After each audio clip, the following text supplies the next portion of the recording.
when we were in the process of seeking a chancellor for this institution, just a few years ago, Bob, traitor, quitter. We had one for quite a while. And in that process, most of us realized that Bob was such the perfect fit for this institution. You will see the legacy that you have left, not just in the facilities and in the support you give to faculty and the staff, but also in students' lives that you've had that impact on. They don't always pay faculty the most. A lot of fights to try to improve that, as we all do.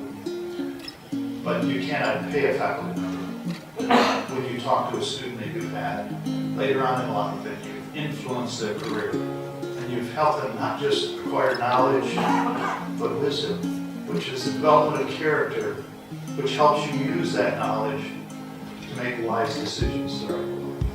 And Bob's the one. It was a pleasure working with you, Bob. I think I have to say I've learned a lot from you during these 5 years.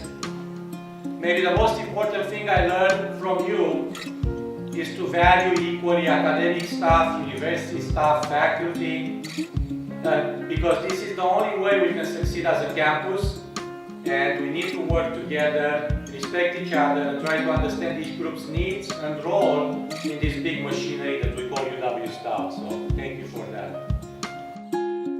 I have to tell you, as the new person on the Senate, what I appreciated the most was your kindness and your patience with me. To teach me about the system and to teach me about Stout.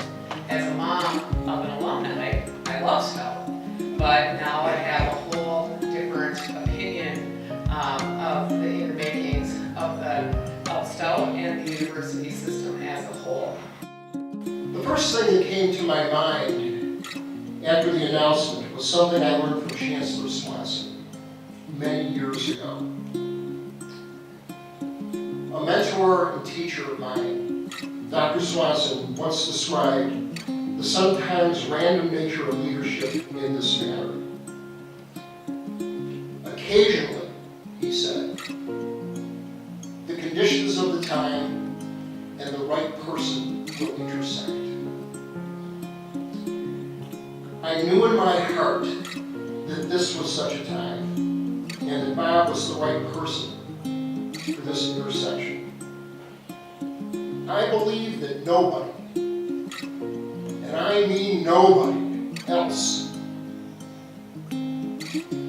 had a combination of experience, institutional memory, and credibility to navigate this journey. Stout came through it stronger and better.